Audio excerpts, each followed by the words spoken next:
So good afternoon मालिक, hopefully everybody is doing good और आशा करता हूं कि आप तोड़ कर रहे होंगे मालिक। तो भारत माता की जय मालिक। तो मालिक basically right now we are on the next chapter, that is your chapter 9th, which is called SRS, standards on related services. तो स्टैंडर्ड ऑन रिलेटेड सर्विसेज में अपने पास दो फ्रेमवर्क है, दो स्टैंडर्ड्स है, एक है 4400, एक है 4410।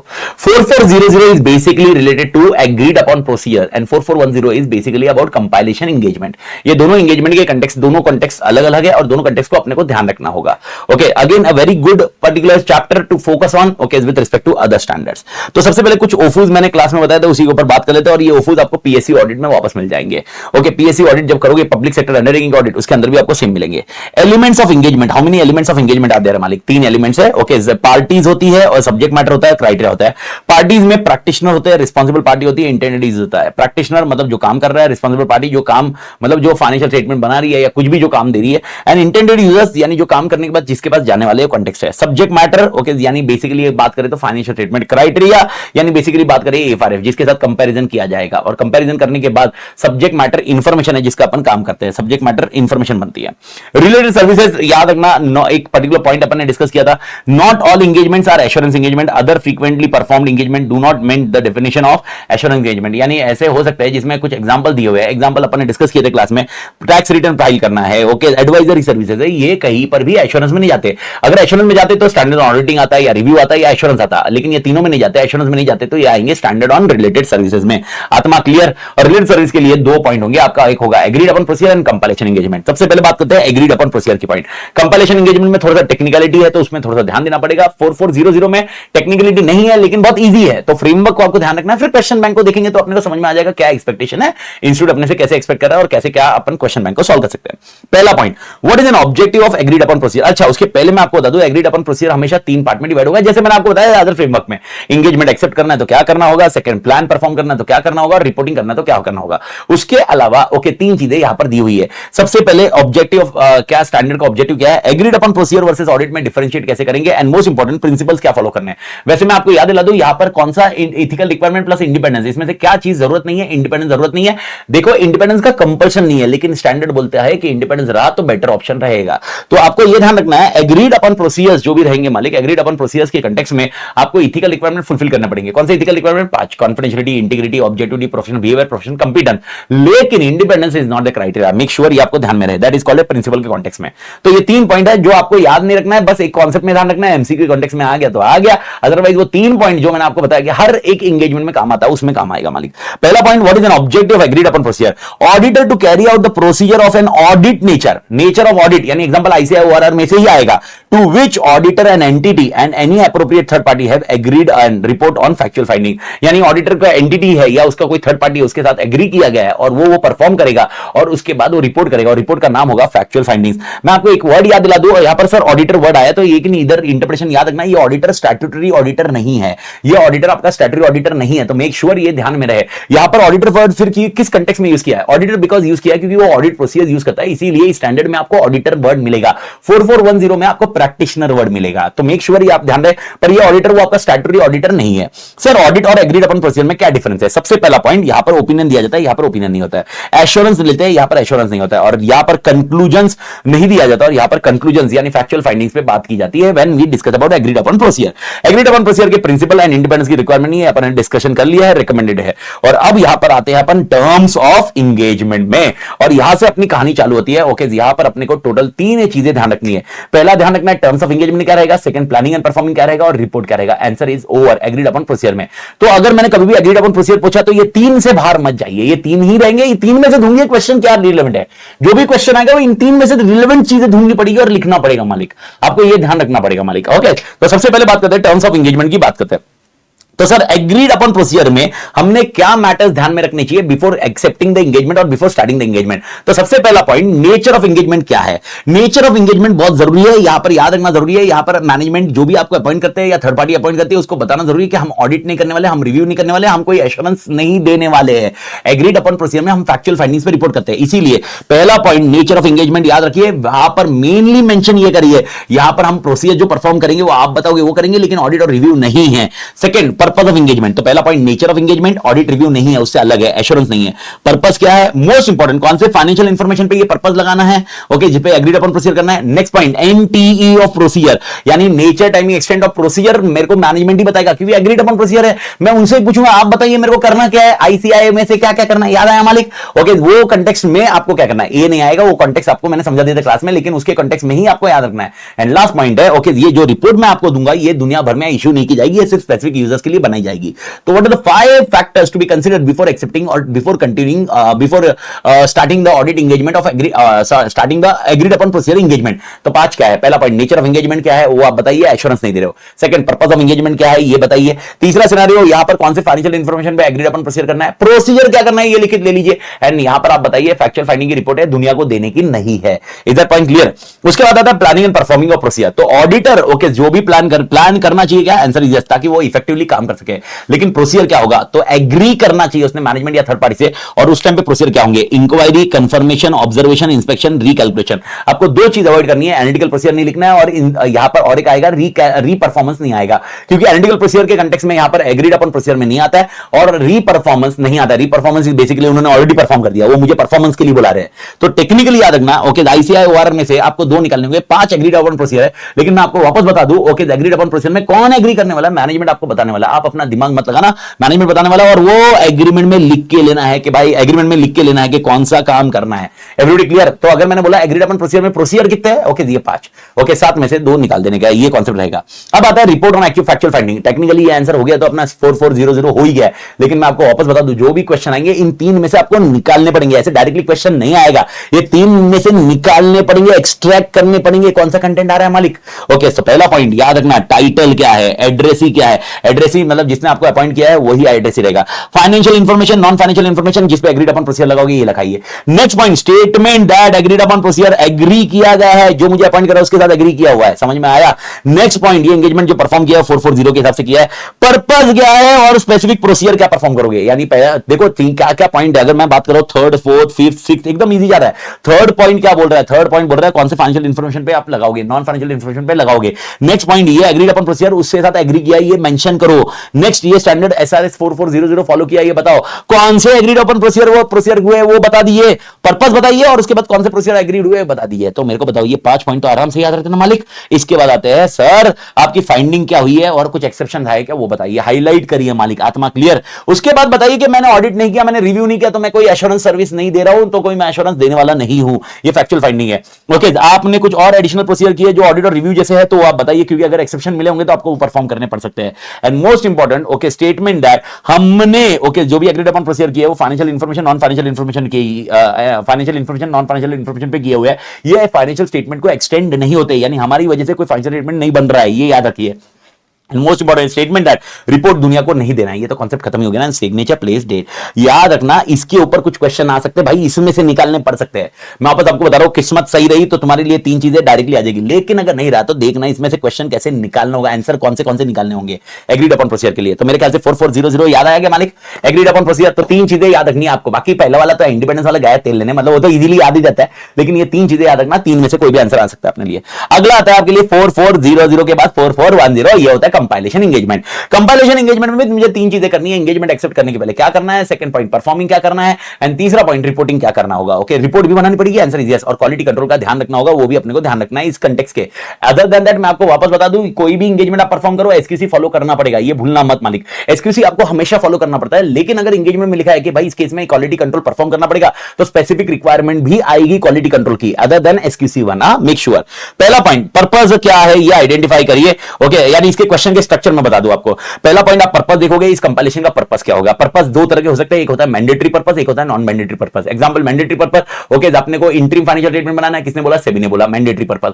पूरा साल का फाइनेंशियल स्टेटमेंट बनाना है, किसने बोला, कंपनी एक्ट ने बोला, मैंडेटरी पर्पस। लेकिन भाई मैनेजमेंट के लिए बनाना है, गवर्नमेंट के लिए बनाना है, मैनेजमेंट के लिए बनाना है, कोई पर्टिकुलर बैंक के लिए बनाना है, ये कुछ भी बनाना है, ये नॉन मैंडेटरी पर्पस है। तो पहला point purpose of compilation engagement क्या हो गया, पर्पस ऑफ वो फाइनेंशियल स्टेटमेंट्स क्या होंगे, फाइनेंशियल इंफॉर्मेशन क्या होगी। ऑब्जेक्टिव एंड स्कोप क्या होगा, तो आपका ऑब्जेक्टिव क्या है, आपका स्कोप क्या है। इथिकल रिक्वायरमेंट वापस सेम आंसर है, तो ये क्लोज कर सकते हो। इथिकल रिक्वायरमेंट में इंडिपेंडेंस की जरूरत नहीं है, इंडिपेंडेंस रिकमेंडरी है लेकिन कंपलसरी नहीं है। एक्सेप्ट करने के पहले, कंटिन्यू करने के पहले क्या कंडीशंस है, ओके सिंपल सा लॉजिक है, आपको ये बताना जरूरी है कि इंफॉर्मेशन बनाने वाला कौन, ये फाइनेंशियल स्टेटमेंट बनाने वाला कौन है, मैनेजमेंट बनाने वाला, रिस्पांसिबिलिटी उसकी है, मैं सिर्फ उसको असिस्ट कर रहा हूं कंपाइलेशन में, एंड मुझे जो इंफॉर्मेशन देनी चाहिए वो कंप्लीट होनी चाहिए, एक्यूरेट होनी चाहिए। सब याद आया, कुछ ऐसा याद आ रहा है, ये सब जिम्मेदारी किसकी है, मैनेजमेंट की। इसके अंदर अपन देखेंगे, उसके बाद हम परफॉर्म करेंगे। परफॉर्म करने के बाद अब मैंने आपको दो आंसर को सेपरेटली करवाया था कि अगर मुझे इनकम्प्लीट इंफॉर्मेशन मिल रही है तो मैंने क्या करना चाहिए, और अगर मुझे इंफॉर्मेशन मिल रही है और मुझे लग रहा है ये मिसलीडिंग है, ओके मेरे फाइनेंशियल स्टेटमेंट बने वो मिसलीडिंग है, तो मैंने क्या करना चाहिए। दोनों केस अलग अलग हो सकते हैं, दोनों के टोटल मैंने बताए थे। उसके बाद रिपोर्ट का क्या होगा, क्वालिटी कंट्रोल क्या होगा, आराम से याद रख सकते हैं। बस मेक श्योर ये तोड़ तोड़ तोड़ ध्यान रखना है, परफॉर्मिंग वाला पॉइंट। ओके तो पहला पॉइंट है, okay financial information subject to compilation may be required for the following purpose. दो पर्पस कौन से, पहला पर्पस है मैंडेटरी पर्पस और दूसरा है अनरिलेटेड टू मैंडेटरी, यानी इसको जीपीएफ एसपीएफ में लिखा है, ये लिखना मत आप लोग, मतलब एग्जाम में मत लिखना जीपीएफ एसपीएफ, ये मैंने आपको समझाने के लिए लिखा था। मैंडेटरी पर्पस मतलब क्या, रेगुलेटरी पर्पस के लिए, पीरियोडिक फाइनेंशियल रिपोर्टिंग, इंट्रीम चाहिए, कंप्लीट ईयर का चाहिए। For purpose unrelated to mandatory, यानी मैनेजमेंट टीसीएफजी को चाहिए, ओके कुछ एक्सटर्नल पार्टीज को चाहिए, बैंक को चाहिए, कुछ ट्रांजैक्शनल पर्पस के लिए बनाना है, मर्जर एक्विजिशन के लिए बनाना है, कॉन्ट्रैक्ट के लिए कुछ बनाना है, that is called mandatory other than mandatory. तो एक है मैंडेटरी, एक है अदर देन मैंडेटरी। मैंडेटरी आया तो जीपीएफ जैसा हो गया, अदर देन मैंडेटरी आया तो एसपीएफ के जैसा हो गया। आत्मा क्लियर है। Second point, what is an objective of SRS 4410 4410। तो 4410 के दो ऑब्जेक्टिव, तो मतलब अपने को क्या ध्यान रखना है, दो ऑब्जेक्टिव ध्यान रखना है। ये स्टैंडर्ड के दो ऑब्जेक्टिव है। पहला point, upon accounting and FR expertise है, अपन को असिस्ट करना है मैनेजमेंट को, ताकि फाइनेंशियल स्टेटमेंट जो भी बन सके वो किसके हिसाब से बन सके, एफआरएफ। लेकिन मुझे इंफॉर्मेशन देने वाला कौन है, management, based on the information provided by management, और रिपोर्ट करना जरूरी है 440 के हिसाब से। तो मेरा ऑब्जेक्टिव क्या है, मुझे मैनेजमेंट को असिस्ट करना है। मैं जिम्मेदार नहीं हूं बनाने के लिए, मैं मैनेजमेंट को असिस्ट कर रहा हूं कि फाइनेंशियल स्टेटमेंट जो बना हुए वो आपके एफआरएफ के हिसाब से based on information given by management. मैंने अपनी इंफॉर्मेशन जनरेट नहीं की है, मैनेजमेंट ने इंफॉर्मेशन दी है। एंड सेकंड पॉइंट, मैं रिपोर्ट दूंगा इस स्टैंडर्ड के हिसाब से, रिपोर्ट दूंगा। रिपोर्ट देनी बहुत जरूरी है मालिक, ताकि अपनी लायबिलिटीज कम हो सके फ्यूचर में। आप बोलोगे sir trial balance PNL balance sheet बनाने के लिए कौन रिपोर्ट, अरे देना पड़ता है भाई, 4410 के हिसाब से देना पड़ता है, तुम नहीं देते हो अलग इशू है। नेक्स्ट पॉइंट, स्कोप क्या होगा, vary from engagement to engagement. तो स्कोप का कॉन्टेक्स्ट तो आपको ध्यान में रखना होगा, अलग मतलब एंगेजमेंट टू एंगेजमेंट वेरी होगा। एग्जांपल मैनेजमेंट, आपको ये ध्यान रखना होगा सारी रिस्पांसिबिलिटी ये मैनेजमेंट पे ठोकनी है। सर कौन सी फाइनेंशियल स्टेटमेंट के हिसाब से एफआरएफ के हिसाब से बनना है, मैनेजमेंट की रिस्पांसिबिलिटी, इंटर कंट्रोल डालना है, मैनेजमेंट की रिस्पांसिबिलिटी, अकाउंटिंग पॉलिसी फॉलो करना है, मैनेजमेंट की रिस्पांसिबिलिटी, जजमेंट कौन देगा, मैनेजमेंट देगा। ये आपको ध्यान रखना जरूरी है। लेकिन स्कोप याद रखना, scope will differ from engagement to engagement मालिक। इथिकल रिक्वायरमेंट मैंने आपको ऑलरेडी बता दिया, तो इसके ऊपर डिस्कशन नहीं कर रहा हूं। लेकिन अब आते हैं अपने सबसे तोड़ इंपॉर्टेंट क्वेश्चन के ऊपर, जहां पर आ रहा है एंगेजमेंट एक्सेप्ट करने के पहले क्या कंडीशन ध्यान में रखनी है। और ये होने के बाद दूसरा पॉइंट, परफॉर्मिंग एंगेजमेंट। इसके अंदर तीन क्वेश्चन हो जाएंगे, एक होगा पूरा आंसर, एक होगा इंफॉर्मेशन पूरी नहीं मिली तो, और एक होगा अगर मटेरियल मिसस्टेटेड दिख रहा है तो क्या करना है। और उसके बाद आपको और याद रखनी है report. This is how three questions again come into picture, and this is 3 एलडीआरस। 3 एलडीआरस मतलब तीनों इंपॉर्टेंट पॉइंट है। आत्मा क्लियर। तो सबसे पहले बात करते हैं एंगेजमेंट एक्सेप्ट करने के पहले मेरी रिक्वायरमेंट क्या है, कंडीशन क्या है, कंसीडरेशन क्या है। सबसे पहला मेरे को बताइए इंटेंडेड यूज क्या है, यानी पर्पस क्या है। सेकंड, एफआरएफ क्या है। Third point, objective scope of engagement क्या होगा, रिस्पांसिबिलिटी मेरी क्या होगी, रिस्पांसिबिलिटी तेरी क्या होगी। 5 चीजें एकदम आराम से। सबसे पहले पॉइंट याद रखना, इंटेंडेड यूज क्या है, यूज क्या है इस पर्टिकुलर इंफॉर्मेशन का। सेकंड पॉइंट, एफआरएफ क्या है, यूज एफआरएफ यानी पर्पस एफआरएफ, पर्पस एफआरएफ। उसके बाद स्कोप क्या है, purpose FRF scope, purpose FRF scope, मेरी रिस्पांसिबिलिटी तेरी रिस्पांसिबिलिटी, बात खत्म। और तेरी रिस्पांसिबिलिटी में कुछ रिस्पांसिबिलिटी याद रखनी होगी। तेरी मतलब मैनेजमेंट की रिस्पांसिबिलिटी, कौन सी रिस्पांसिबिलिटी, ओके 4 रिस्पांसिबिलिटी है। सबसे पहला पॉइंट है financial information system, financial information जो भी होगा वो एफआरएफ के हिसाब से प्रिपेयर करना है और इंटेंडेड यूजर के लिए देना है। ये किसकी रिस्पांसिबिलिटी, मैनेजमेंट की। इंटरनल कंट्रोल कौन डालेगा, तू डालने वाला, तेरी responsibility. Accuracy and completeness of records, मुझे देने की रिस्पांसिबिलिटी किसकी है, तेरी रिस्पांसिबिलिटी। एक्सप्लेनेशन कौन देगा, तू देगा। एंड जजमेंट्स कौन लगाएगा, तू लगाएगा, मैं नहीं लगाऊंगा। तो 4 चीजें एकदम याद रखना, फाइनेंशियल स्टेटमेंट तू बनाएगा, इंटरनल कंट्रोल तू डालेगा, इनकंप्लीट एंड एक्यूरेट इंफॉर्मेशन तू देगा, एंड जजमेंट प्रोविजंस वाले जजमेंट तू देगा, तू लगाएगा। आत्मा समझा। एंड लास्ट पॉइंट और एक आता है, फॉर्म एंड कंटेंट ऑफ मेरी रिपोर्ट क्या होने वाली, मैं फैक्चुअल फाइंडिंग्स दूंगा, वो आपको क्या देने वाला हूं। That's it, this is how 6 condition need to be focused on. मेरे ख्याल से ये 6 के 6 पॉइंट क्लियर है। पहला पॉइंट है पर्पस, दूसरा पॉइंट है एफआरएफ क्या है, तीसरा पॉइंट स्कोप है, चौथा मेरी रिस्पांसिबिलिटी तेरी रिस्पांसिबिलिटी, एंड चौथा लास्ट पॉइंट है form and content of audit report नहीं, फैक्चुअल प्रैक्टिशनर रिपोर्ट कैसी होने वाली है। और मैनेजमेंट रिस्पांसिबिलिटी में 4 रिस्पांसिबिलिटी, फाइनेंशियल स्टेटमेंट तू बनाएगा, इंटरनल कंट्रोल तू देगा, कंप्लीट एंड एक्यूरेट इंफॉर्मेशन तू देगा, एंड ओके जजमेंट तू लगाने वाला है। ओके अब मैं एंगेजमेंट परफॉर्म कर रहा हूं, तो सबसे पहले मुझे क्या करना है, सबसे पहले क्या मुझे अंडरस्टैंडिंग करना है बिजनेस को, आंसर इज यस। ये बोलते हैं 2 चीजों को अंडरस्टैंडिंग करना है। पहले नेचर ऑफ बिजनेस अंडरस्टैंड करना है, A4F अंडरस्टैंड करना है। अगर ये दोनों नहीं समझ में आया तो कंपाइल कैसे करोगे? तो पहला पॉइंट अंडरस्टैंडिंग करना है, वर्ड याद रखना। सेकंड सिनेरियो मोस्ट इंपोर्टेंट, आपने क्या करना है, सारे का सारा फाइनेंशियल इंफॉर्मेशन कंपाइल करना है। सर ये कंपाइल करना मतलब क्या? रिकॉर्ड, डॉक्यूमेंट्स, इंफॉर्मेशन, एक्सप्लेनेशन जो भी मिल रहा है इंक्लूडिंग सिग्निफिकेंट जजमेंट जो भी हो रहा है उसको कंपाइल करिए। यानी एग्जांपल ओके ट्रायल बैलेंस, जो जो आपको इंफॉर्मेशन दी गई है वो trial balance, ledgers, PnL, balance sheet सब में डालते जाइए। सेकंड पॉइंट ये है कंपाइल करिए। पहला पॉइंट अंडरस्टैंड करिए, दूसरा पॉइंट कंपाइल करिए। कंपाइल क्या करना है? Record, document, information, explanation. Record, document, information, explanation including significant judgement, याद रखना रटने का। रिकॉर्ड, डॉक्यूमेंट, इंफॉर्मेशन, एक्सप्लेनेशन ये करना पड़ेगा। Everybody clear? कंपाइल करना। तीसरा सिनेरियो ओके मैनेजमेंट के साथ डिस्कस करने का, सिग्निफिकेंट जजमेंट जिधर लगाने हैं। तो पहला पॉइंट अंडरस्टैंड करिए, दूसरा पॉइंट कंपाइल करिए, तीसरा पॉइंट जजमेंट जो भी मैटर के रहेंगे, जजमेंट जिधर लगाने पड़ेंगे उधर किसके साथ डिस्कस करिए? मैनेजमेंट, क्योंकि जजमेंट लगाने की जिम्मेदारी किसकी? मैनेजमेंट की। लेकिन चौथा पॉइंट अभी आपके लिए याद रखना पड़ेगा, चौथा एक अलग से सेट आता है।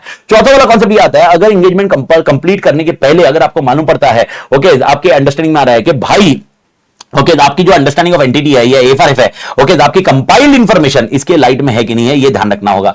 ओके यानी इन शॉर्ट चौथे पॉइंट में आपको ध्यान रखना होगा, आप जब भी कंपाइल करोगे, कंपाइल करने के पहले वापस बोल रहा हूं, कंपाइल करोगे, अगर याद नहीं आ रहा है वापस आंसर याद दिला रहा हूं मैं। अच्छा सबसे पहले वापस क्या क्या काम करना है? सबसे पहले आपको क्या करना है? अंडरस्टैंडिंग। सेकंड क्या करना है? कंपाइल। तीसरा जजमेंट मैनेजमेंट से लेना है। चौथा सिनेरियो कंपाइल होने के बाद, इशू करने के पहले आपको देखना है कि ये कंपाइल इंफॉर्मेशन आपके A4F के साथ सही है कि नहीं और आपके अंडरस्टैंडिंग ऑफ एंटिटी के साथ सही है कि नहीं। हमेशा वो देखते हैं ना एनालिटिकल प्रोसीजर में, वैसे ही आपको ये देखना कि ये सही है कि नहीं, मैच हो रहा है कि नहीं। अच्छा हाँ भाई इस केस में प्रोविजन फॉर डेटर्स है कि नहीं है, तो प्रोविजन फॉर डेटर्स इस कंपनी में होते कि नहीं। ओके क्या इस केस में डेटर्स होते कि नहीं, इस केस में डेटर्स है कि नहीं। अंडरस्टैंडिंग ऑफ एंटिटी के कंटेक्स्ट में मालूम पड़ेगा। पांचवा पॉइंट ओके अगर ये ऊपर का चौथा पॉइंट करते वक्त आपको समझ में आया ओके इसके कंप्लीशन करते वक्त कि आपके पास जो रिकॉर्ड है, डॉक्यूमेंट है, इंफॉर्मेशन, एक्सप्लेनेशन है वो इनकंप्लीट है या इनएक्यूरेट है या अदरवाइज अनसैटिस्फैक्टरी है, तीन चीजें, या तो कंप्लीट नहीं है या तो एक्यूरेट नहीं है या सैटिस्फैक्टरी, आप सैटिस्फाइड नहीं हो, इस केस में आपने मैनेजमेंट के अटेंशन में ये मैटर आना चाहिए और मैनेजमेंट को बोलना चाहिए मुझे एडिशनल इंफॉर्मेशन दीजिए। आत्मा समझा? तो पांचवा पॉइंट मैनेजमेंट के अटेंशन में लाइए। लेकिन मैनेजमेंट ओके अगर आपको रिकॉर्ड इंफॉर्मेशन डॉक्यूमेंट प्रोवाइड करता है बात खत्म, लेकिन अगर मैनेजमेंट नहीं प्रोवाइड करता है तो आप क्या कर सकते हो? दो चीजें, विड्रॉ करो और इन्फॉर्म मैनेजमेंट और टीसीएफजी। याद रखना विड्रॉ करने का ऑप्शन अवेलेबल रहा तो बात खत्म है, विड्रॉ करो, लेकिन नहीं कर पाए तो आपको देखना पड़ेगा लॉ रेगुलेशन क्या बोलता है, बट टेक्निकली आपको ध्यान रखना होगा। वापस कैमरा अटक गया, मां कसम भाई साहब भाई साहब एक सेकंड कैमरे के ऊपर क्या आज लोड आ गया भाई साहब? क्या कैमरे को आपको क्या कैमरा जी आप परेशान हो गए हो? ओके एक सेकेंड, एक कैमरा जी वापस चालू हो गए हैं। हमेशा ऐसे ही होता है बेचारा, कभी कभी होता है, उसमें भी लोड आता है भाई, उसकी जिंदगी में भी लोड आता है, अपनी जिंदगी में लोड है, वो खुद परेशान है उसकी जिंदगी से, उसके प्रॉब्लम से अपने को थोड़ा मालूम हो गया, उसके प्रॉब्लम से उसको मालूम है कि नहीं बेटा? उसके प्रॉब्लम से उसको मालूम रहेंगे, है कि नहीं भाई? ओके तो मालिक मैं क्या बोल रहा हूं, अगर मैनेजमेंट आपको पूरी इंफॉर्मेशन नहीं देता है, कंप्लीट इंफॉर्मेशन नहीं देता है, सारी इंफॉर्मेशन नहीं देता है ओके तो इस केस में आपने क्या करना है? विड्रॉ करना है और मैनेजमेंट को इन्फॉर्म करना है। ओके याद रखना, ये पॉइंट याद रखना, यहां तक एक कॉन्सेप्ट खत्म हुआ। तो अगर मैंने आपको पूछा अगर आपको इंफॉर्मेशन मिली है वो कंप्लीट नहीं है या एक्यूरेट नहीं है या सेटिस्फैक्टरी नहीं है तो क्या करना है, तो उसका आंसर इधर तक एंड करना है। लेकिन आपका सातवां पॉइंट जो चालू हो रहा है वो एक अलग ही कॉन्सेप्ट से चालू हो रहा है। अगर आपको कंपाइल करने, अच्छा कंपाइल करने के बाद मैंने क्या बोला था, आपको पढ़ना है ना वापस पूरा इंफॉर्मेशन, वो इंफॉर्मेशन पढ़ते वक्त आपको लगता है कि भाई A4F compile information adequately refer A4F के हिसाब से नहीं है, या ओके अमेंडमेंट चाहिए इस इंफॉर्मेशन में क्योंकि ये मटेरियल मिसस्टेटेड है, या ओके यहां पर कंपाइल इंफॉर्मेशन मिसलीडिंग है। तीन चीजें, A4F के हिसाब से नहीं है, मटेरियल मिसस्टेटमेंट है या मिसलीडिंग है, A4F के हिसाब से नहीं है, मटेरियल मिसस्टेटमेंट है, मिसलीडिंग है। इस केस में क्या करना है? प्रैक्टिशनर ने एप्रोप्रिएट अमेंडमेंट मैनेजमेंट को बोलना है। अगर मैनेजमेंट यहां पर अमेंड नहीं कर रहा है तो प्रैक्टिशनर ने विड्रॉ करना है और भाई इन्फॉर्म तो टीसीएफजी करना है। ये पॉइंट आपको समझ में आ चुका मालिक? और अगर यहां पर ये हुआ विड्रॉल पॉसिबल नहीं है, दोनों के केस में एप्लीकेबल होगा, पर आपको ऑलरेडी बता दिया विड्रॉल पॉसिबल नहीं हुआ तो determine professional legal responsibilities and obtain acknowledgement from management that compile information is the responsibility of management and technology। उससे WR जैसा ले लीजिए, WR ऑडिट में होता है, इसमें ऑडिट नहीं है, लेकिन WR जैसा ले लीजिए कि भाई तुम्हारी रिस्पांसिबिलिटी थी, बात खत्म, तुम्हारे पास एक एविडेंस होना चाहिए, बात खत्म, तोड़ मालिक। Everybody clear? तो अब मैंने आपको क्या बताया, अगर मैंने बोला परफॉर्मिंग एंगेजमेंट करना है, मुझे कंपाइलेशन एंगेजमेंट करना है, कितने पॉइंट? ये सारे के सारे 10 पॉइंट। लेकिन मैंने अगर बोला अगर मुझे कंप्लीट इंफॉर्मेशन नहीं मिली ओके तो ये नहीं मिला तो क्या करने का, तो आपका ये पॉइंट में आ जाता, पांचवें पॉइंट में आता, पांचवा छठा और एक लास्ट विड्रॉ करना नहीं पॉसिबल हुआ तो क्या करने का। और अगर आपको ऐसा हुआ कि भाई ये तीन में से कुछ हुआ, A4F के हिसाब से नहीं है, मटेरियल मिसस्टेटेड है या मिसलीडिंग है तो क्या करना, तो ये सातवां पॉइंट, आठवां पॉइंट और फिर वापस ओके नॉट पॉसिबल तो ये लिखने का। आत्मा झेपा, ये मैंने आपको क्लास में पूरा अच्छे से समझाया था, ये आपको ध्यान रखना जरूरी जरूरी है मालिक। आई होप ये पॉइंट क्लियर है। इसके बाद आता है आपका लास्ट पॉइंट, रिपोर्ट। ये रिपोर्ट ऑन कंपाइलेशन एंगेजमेंट है। Sir report on compilation engagement क्या क्या होगा? पहला होगा टाइटल, दूसरा होगा एड्रेसी, ओके, तीसरा होगा statement that practitioner has compiled information provided by management, यानी मैंने वही काम किया जो मैनेजमेंट ने मुझे इंफॉर्मेशन दी हुई है। नेक्स्ट रिस्पांसिबिलिटी ऑफ मैनेजमेंट, जो आपने ऑलरेडी डिस्कस कर लिया है। रिस्पांसिबिलिटी ऑफ मैनेजमेंट क्या है? 4 है, फाइनेंशियल स्टेटमेंट वो बनाएगा, इंटरनल कंट्रोल वो डालेगा, तीसरा पॉइंट सारी इंफॉर्मेशन उन्होंने मेरे को दी हुई है, एंड मोस्ट इंपॉर्टेंट जजमेंट उन्होंने लगाए हुए हैं।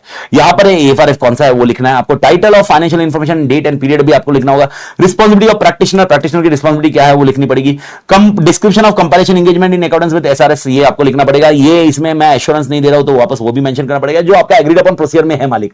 उसके बाद फाइनेंशियल इंफॉर्मेशन अगर एसपीएफ के हिसाब से तो पर्पस बताइए, अटेंशन टू द रीडर्स लाइए, ओके, यानी एसपीएफ के हिसाब से तो फाइनेंशियल इंफॉर्मेशन हो सकती है कंपाइल की हुई, एंड सिग्नेचर, प्लेस, डेट, बात खत्म, ओके। एंड मोस्ट इंपॉर्टेंट एक ये बोलते हैं एंगेजमेंट लेवल क्वालिटी कंट्रोल क्या करना है, partner should be assigned for the quality control, यानी जो कंपाइल हुआ है, कंपाइल होने के बाद किसी ने तो चेक करना चाहिए। तो आपको अपन ने क्या लिखा था, सबसे पहले क्या करना है, अंडरस्टैंडिंग ऑफ एंटिटी, उसके बाद क्या करना है, कंपाइल करना है, उसके बाद जजमेंट मैनेजमेंट से लेना है, उसके बाद क्या लिखा है, before issuing report, okay, check करना चाहिए ना, रीड करना चाहिए कि अपनी अंडरस्टैंडिंग और वो है, वो करने के बाद रिपोर्ट इशू नहीं करनी चाहिए, वो करने के बाद कोई तो पार्टनर असाइन होना चाहिए, उसने देखना चाहिए क्वालिटी फॉलो की है कि नहीं इस एंगेजमेंट में। And most important, engagement shall be perform in accordance with SQC 1, ये तो ठीक है, ये तो मेरे को बताने की जरूरत नहीं है, ओके। आई होप ये सब कुछ समझ में आया होगा। तो मेरे ख्याल से ओके एसआरएस सबको रिकॉल हुआ रहेगा, एसआरएस की कहानी सबको रिकॉल हुई रहेगी, and let's close with respect to your question bank of SRS. I hope सबको क्लियर है मालिक, ओके। रिकॉल हुआ क्या एसआरएस वाला पॉइंट, रिकॉल हो गया ना मालिक, टेक्निकली थोड़ा सा रिकॉल हो गया, ठीक है। लेट्स सी अब इसके क्वेश्चन बैंक कैसे है, कैसे वर्कआउट होते हैं देखो, और आपको इसको मिक्स नहीं करना है 800 के सीरीज में, 800 के इसमें भी मिक्स हो सकता है, मैं आपको हाईलाइट करवा दूंगा। देखिए, a company asks you to carry out process of confirmation of its account receivable having balances in excess of 10 lakhs as books of accounts at the close of the year. The work to be performed was only involves preparing and sending confirmation, यानी आपको prepare करना है, send करना है confirmation request to such parties, analysis of variations, okay, and submission of report in accordance with professional standards. तो आपको काम क्या करना है वो भी बता दिया clearly, what points to have been included in mind for inclusion in report specifically for such engagement, reporting वाला। अगर आपको याद होगा ओके 4400 में मैंने आपको 3 चीजें बताई थी, एंगेजमेंट एक्सेप्ट करने के पहले क्या देखना है, प्रोसीजर क्या है, एंड कंपाइलेशन के रिपोर्ट कैसी होगी, फैक्चुअल फाइंडिंग्स, याद है ना। तो फैक्चुअल फाइंडिंग्स में क्या क्या है, वो रिपोर्ट में क्या क्या होना चाहिए उसकी लिस्ट दी हुई है जो अपन ने डिस्कस की हुई, वो लिस्ट देखते हैं। लेकिन बिफोर दैट मेरे ख्याल से पहला पॉइंट आपको ये समझा गया, company ask you to carry, मैं ये एम्फसाइज करवाना चाहता हूं, ध्यान दीजिए, company ask you to carry out process of confirmation of its account receivable having balance in ये 10 लाख। मेरे को बताओ यहां पर क्या मैं अकाउंट रिसीवेबल का ऑडिट कर रहा हूं क्या, 805 का ऑडिट है क्या ये, क्या ये 805 का ऑडिट है क्या बेटा, क्या ये 805 का ऑडिट है? नहीं, ओके, 805 का ऑडिट होता तो यहां पर क्या होता था, company ask you to perform audit, ऐसा कुछ वर्ड आता था। इधर ऑडिट नहीं है, इधर अरे आप बोलोगे सर कंफर्मेशन कर रहे हैं ना हम लोग अकाउंट्स रिसीवेबल से, ऑडिट ही कर रहे, ऑडिट नहीं कर रहे, एग्रीड अपॉन प्रोसीजर है ये, उससे एग्री किया कि तूने ये करना चाहिए, ओके। तो मैंने क्या क्या करना चाहिए, मेरे को बताओ क्या क्या चीज एग्री हुई है, क्या क्या करना है मुझे, मेरे को बताओ क्या क्या चीज करनी है। तो अगर आपको याद होगा येलो में जो किया वही है, कंफर्मेशन भेजना है, एनालिसिस वेरिएशन करना है, okay, receipt of confirmation analysis करना है, एंड मुझे रिपोर्ट सबमिट करनी है प्रोफेशनल स्टैंडर्ड के हिसाब से। समझा क्या मालिक? I hope everybody clear. Mayur कुछ क्वेश्चन देखे जरा, क्वेश्चन मार्क आया नहीं ना, बरोबर ना, एग्रीड अपॉन प्रोसीजर परफॉर्म करना ये समझा क्या सबको, ऑडिट क्यों नहीं करना ये समझा गया। ऑडिट यहां पर देखा जाए तो ट्रेड रिसीवेबल ही है, ओके, तो लेकिन ऑडिट क्यों नहीं करना है, क्योंकि ऑडिट वर्ड नहीं आया यहां पर, उनसे साथ एग्री किया है, इसलिए एग्रीड अपॉन प्रोसीजर करना है मालिक, एग्रीड अपॉन प्रोसीजर करना है। आई होप एवरीबॉडी क्लियर तो मालिक। तो अब ये देख लीजिए इसके अंदर रिपोर्ट में क्या आएगा, इसका आंसर कहां से आएगा, रिपोर्ट से आएगा, रिपोर्ट जो लास्ट तीसरा आंसर होगा ना रिपोर्ट का वही देख लीजिए। The described engagement is agreed upon procedure, following points to be kept in mind while included in report. तो कौन से पॉइंट, पहला a statement that procedure performed are those agreed upon, तुम्हारे साथ एग्री किया वो प्रोसीजर है भाई साहब। दूसरा statement that engagement was performed in standard, okay, हमने स्टैंडर्ड के हिसाब से प्रोसीजर मतलब जो काम किया है। आइडेंटिफिकेशन द पर्पस बताना है। अ लिस्टिंग ऑफ स्पेसिफिक प्रोसीजर, अपन ने पढ़ा था ना कौन से प्रोसीजर परफॉर्म करने हैं। अ डिस्क्रिप्शन ऑफ और एडिटर्स एक्चुअल फाइंडिंग, या एक्सेप्शन फाउंड वो भी हो सकता है, एक्सेप्शन फाउंड हुआ तो। अ statement that procedure perform do not constitute audit, और ये कुछ नहीं कंस्टिट्यूट करता है, perfect. A statement that auditor perform additional procedure, okay, अगर कुछ एक्सेप्शन आया तो हमने ऑडिट प्रोसीजर भी परफॉर्म किए थे, ये बताया था ना मालिक। Statement that report is restricted to those party जिसके साथ एग्रीड हुआ है, and statement that report relate to only the elements और accounts, it is not related to पूरा financial statement as a whole. यानी ये कहां से आंसर आया, ये कौन सा आंसर था अपने बुक में से, कौन सा आंसर है ये, थर्ड मतलब रिपोर्ट वाला आंसर है, याद है ना, रिपोर्ट, रिपोर्ट वाला आंसर है, रिपोर्ट का कंटेंट। तो इसमें से रिपोर्ट में से क्या क्या उड़ा दिया, टाइटल उड़ाया, एड्रेस उड़ाया, सिग्नेचर प्लेस डेट उड़ा दिया, बाकी सब लिख दिया। Title address signature place date ये सब हटा दिया, title address signature place date ये सब हटा दिया, बाकी लिख दिया।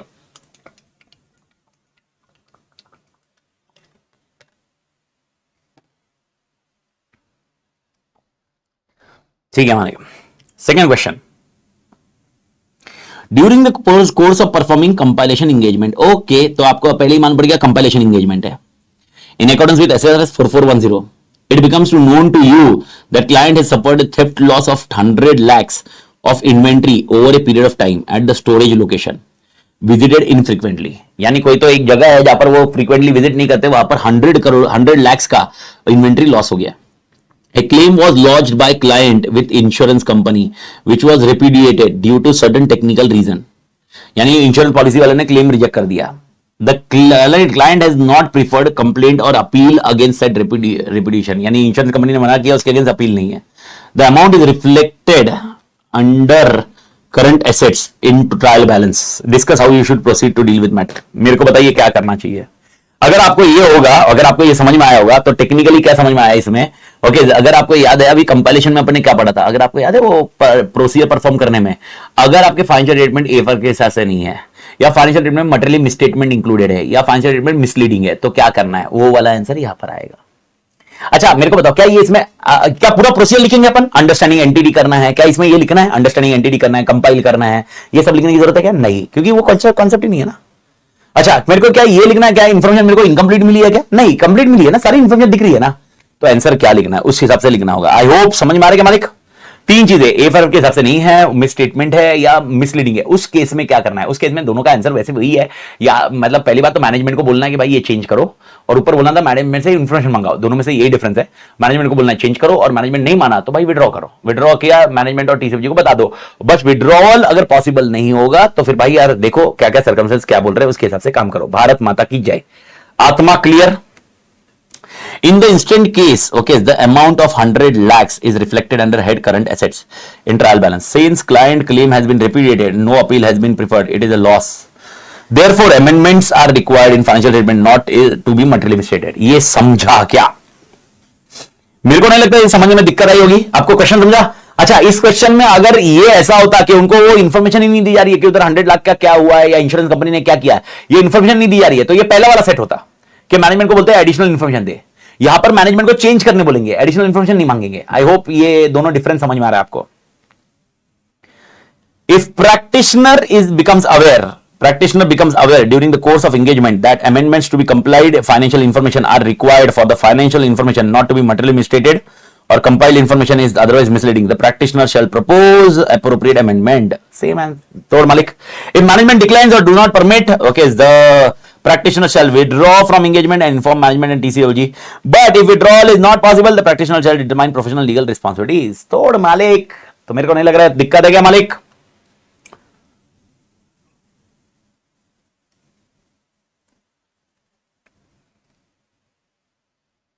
पक्का डन?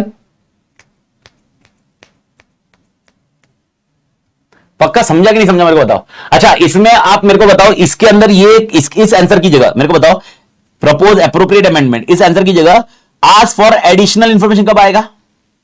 जो ऊपर का आंसर होगा, जब इसमें अगर क्वेश्चन में आया कि भाई इंफॉर्मेशन नहीं दे रहा, बस इतना ही चेंज है, बाकी आंसर पूरा सेम रहेगा।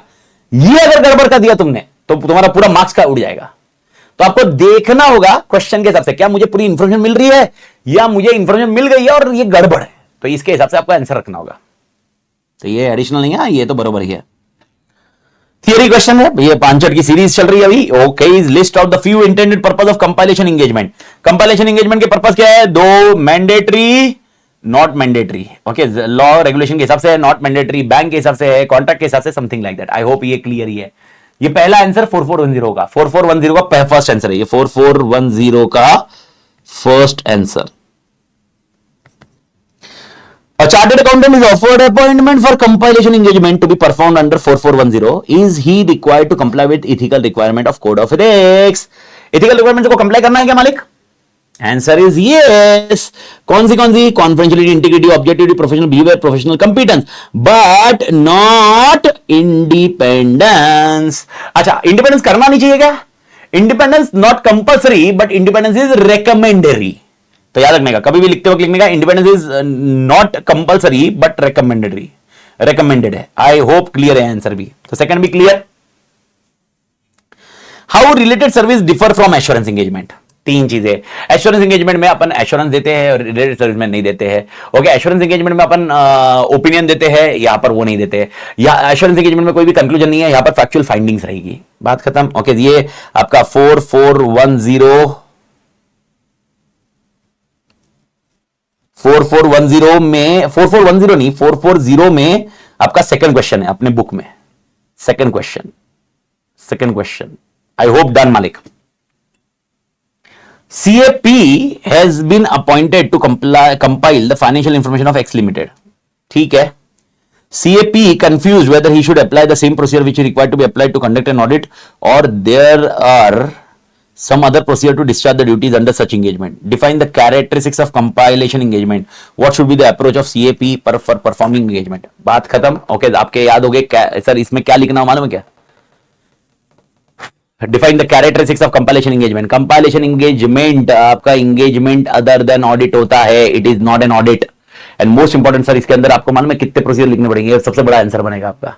सबसे पहले अंडरस्टैंडिंग करनी पड़ेगी, सेकंड इंफॉर्मेशन लेनी पड़ेगी, कंपाइल करना पड़ेगा, थर्ड ओके आपको कंपाइल करने के बाद जजमेंट लेने पड़ेंगे, चौथा scenario before issuing the report, पहले आपको अंडरस्टैंडिंग देखनी पड़ेगी कि मैनेजमेंट की मैनेजमेंट ने अंडरस्टैंडिंग ऑफ एंटिटी एंड जो भी पॉइंट है वो क्या कंपाइल्ड इंफॉर्मेशन के साथ मैच हो रही क्या। पांचवा सिनेरियो ओके अगर इंफॉर्मेशन आपको कंप्लीट नहीं मिल रही है तो क्या करोगे, आप बोलोगे। छठा सिनेरियो अगर मैनेजमेंट वो कंप्लीट इंफॉर्मेशन नहीं दे रहा है तो आप विड्रॉ करने की सोचोगे। सातवां सिनेरियो अगर एएफआरएफ मैच नहीं हो रहा है, अकाउंटिंग मिसस्टेटमेंट है या मिसलीडिंग है तो भाई आप मैनेजमेंट को बोलोगे। आठवां सिनेरियो अगर मैनेजमेंट वो अमेंडमेंट नहीं कर रहा है तो आप मैनेजमेंट को बोल के विड्रॉ कर लोगे। नौवां सिनेरियो अगर विड्रॉल पॉसिबल नहीं है तो भाई साहब ओके लीगल रिस्पांसिबिलिटी देखोगे, प्रोफेशनल रिस्पांसिबिलिटी देखोगे। और 10वां सिनेरियो ओके भाई साहब आप मैनेजमेंट से लिखित लोगे कि रिस्पांसिबिलिटी उनकी है फाइनेंशियल स्टेटमेंट बनाने की। तोड़ मालिक पक्का झेपिंग।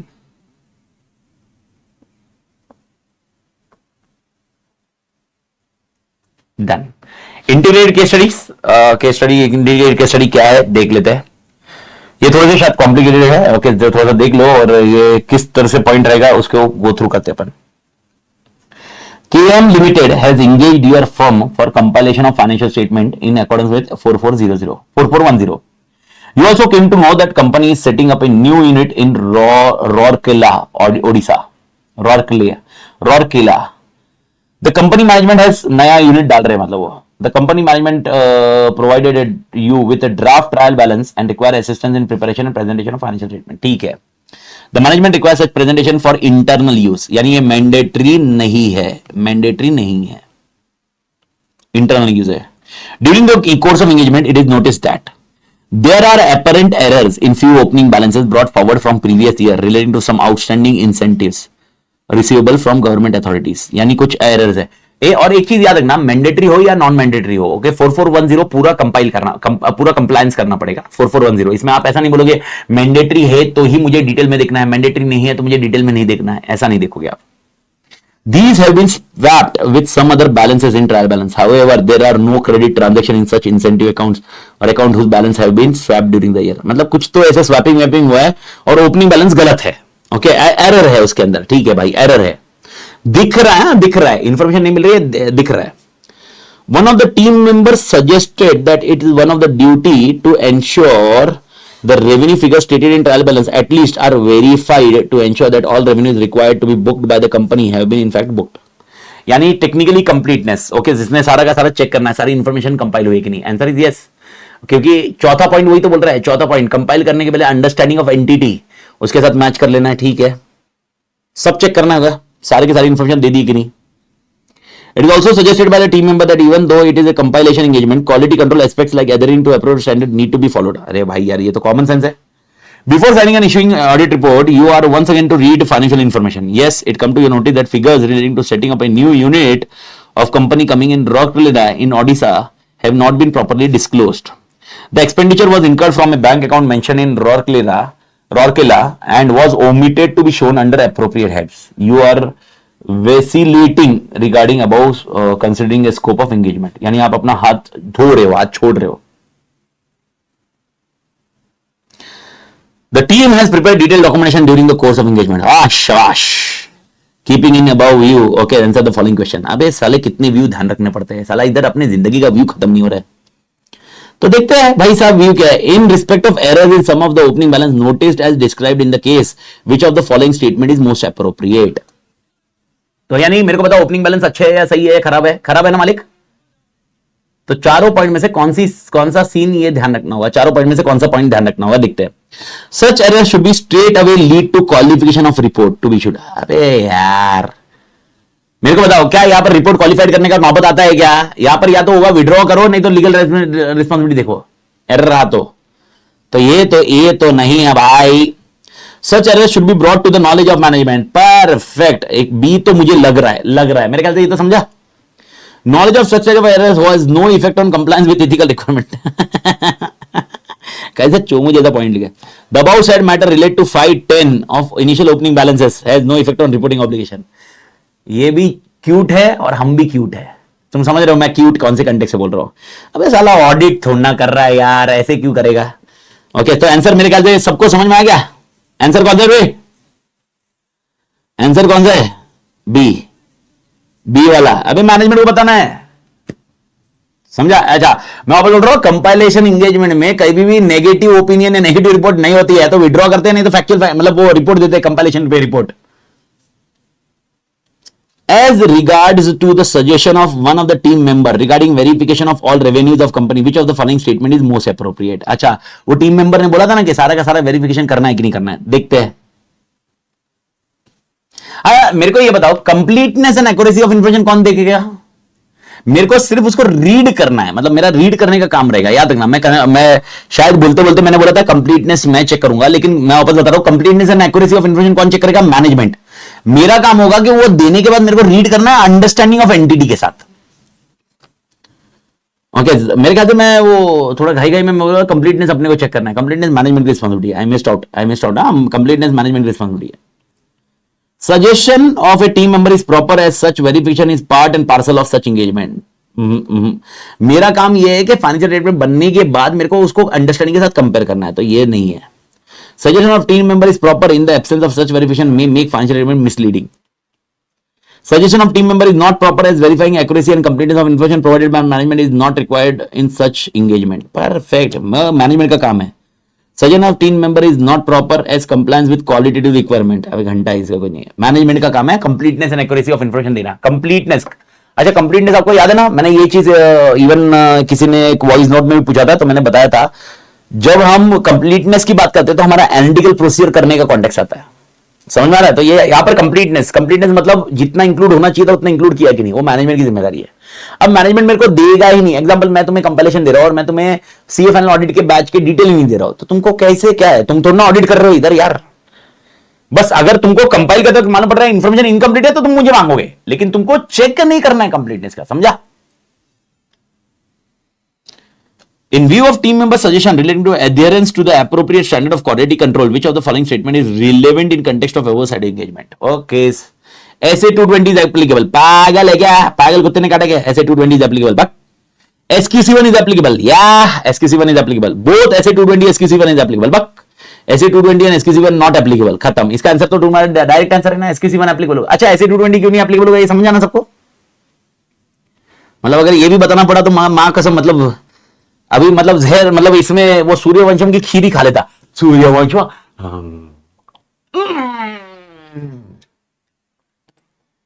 अगर ऐसे 220 कोई करेगा तो सूर्यवंशम की खीर ही खा के वो आ जाएगा मालिक.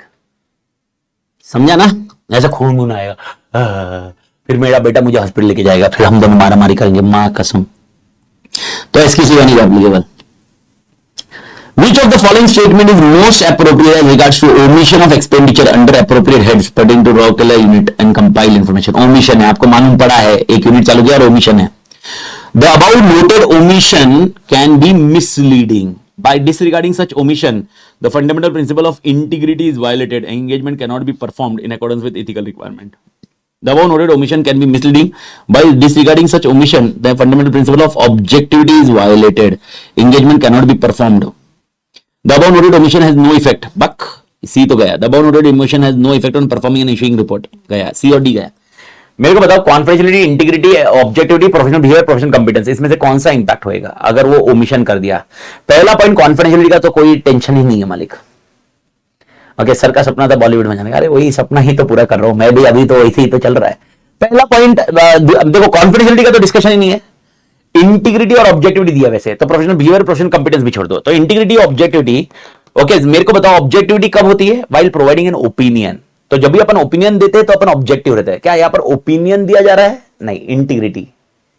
तो बायसनेस कॉन्सेप्ट ही नहीं है यहां पर. तो बायसनेस नहीं होगा इधर, बायसनेस नहीं होगा, नहीं ये बायसनेस वाला कोई कॉन्टेक्स्ट नहीं है, ओपिनियन का कॉन्टेक्स्ट नहीं होगा. तो मेरे ख्याल से मतलब आई डू थिंक ए वाला इज बेटर आंसर. ए वाला ही ना, बी नहीं आएगा. ओपिनियन देते वक्त ऑब्जेक्टिविटी वायलेट होगी. Is that point clear? अच्छा, प्रोफेशनल बिहेवियर, प्रोफेशनल कंपिटेंस नहीं आएगा. और किसी को अगर डाउट है ना तो 2 दिन रुक जाइए, क्योंकि अपन एथिक्स करने वाले हैं. एथिक्स में ये पहले सबसे डे 1 का ही तोड़ पोर्शन है हमारे का. The detailed documentation is maintained during the course of compilation engagement. Which of the following statement is most appropriate regarding the assembly of final engagement file? Final engagement file should be assembled not more than 60 days after the date of report. Final engagement file should not be assembled more than 120 days. Final engagement file should be assembled on timely basis after the engagement report has been finalized. Time limit set by the firm. There is no requirement of assembling. Back answer C है, खत्म. A किस में आता है? A किस में आता है? ऑडिट में.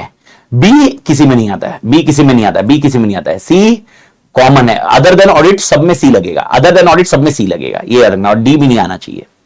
आई होप चैप्टर 9 भी आपके लिए क्लियर रहा होगा. चैप्टर 9 भी अपने को समझ में आया होगा. चैप्टर 9 का क्वेश्चन बैंक भी अपने को कॉन्सेप्ट समझा होगा, रिवाइज भी हो गया होगा, आपको रिफ्रेश भी हो गया होगा कंटेंट, एंड टेक्निकली ये पॉइंट आ जाता है. ओके, सो मेरे ख्याल से आई होप चीजें क्लियर है. तो आज के लिए अपन इधर एंड कर देंगे मालिक.